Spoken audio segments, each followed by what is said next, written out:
બોલિવૂડ સેલિબ્રિટીને ઘણીવાર આપણે આપણા આઇડલ માનતા હોય છે અને તે લોકો જે પ્રોડક્ટ યુઝ કરતા હોય તેવી પ્રોડક્ટો અને તે લોકો જે કહેતા હોય છે તેના પર આપણે વિશ્વાસ કરી લેતા હોય છે.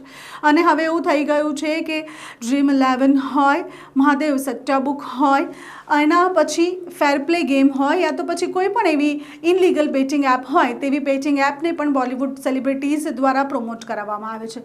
તે લોકોને તગડી રકમ આપવામાં આવે છે અને તગડી રકમ આપીને તે લોકો પાસે એપ્લિકેશનો આ જે પ્રકારની હોય છે તેને પ્રમોટ કરવામાં આવે છે અને ભારતની અને દેશભરની જનતા તેમાં પૈસા લગાવે છે.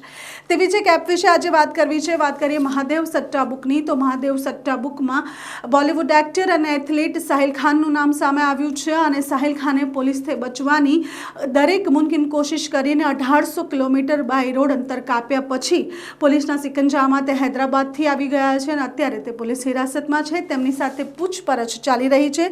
વાત કરીએ બાકીના બધા સેલિબ્રિટીઝ જે આ એપ્લિકેશન સાથે જોડાયેલા છે તેવા સેલિબ્રિટીઝ જેકલિન ફર્નાન્ડિસ, સંજય દત્ત, બાદશાહ, રણબીર કપૂર, કપિલ શર્મા, શ્રદ્ધા કપૂર અને તેની સાથે તમન્ના ભાટિયા, આ દરેક સેલિબ્રિટીને મહારાષ્ટ્ર સાયબર સેલ તરફથી એક સમન્સ પાઠવવામાં આવ્યો છે. આ સમન્સમાં તેઓને સ્ટેશન જઈને કેટલા રૂપિયા તેઓએ લીધા છે તેના વિશેની ચર્ચા અને તેઓ વિશેના ખુલાસા કરવા માટે મહારાષ્ટ્ર સાયબર સેલ દ્વારા જણાવવામાં આવ્યું છે. જણાવી દઈએ કે ફેર પ્લે નામની જે ગેમ છે જેઓને આ સેલિબ્રિટી દ્વારા પ્રમોટ કરવામાં આવતી હતી તે એપ્લિકેશન ઇનલીગલ છે અને મહાદેવ સટ્ટા બુકનો જ એક ભાગ છે. તેની અંદર 6000 કરોડ રૂપિયા જે દેશભરથી બેટિંગમાં લગાવવામાં આવ્યા છે અને 6000 કરોડનું આ મોટું સ્કેમ છે જેની અંદર આ બધા સેલિબ્રિટી અત્યારે સંડોવાયેલા છે.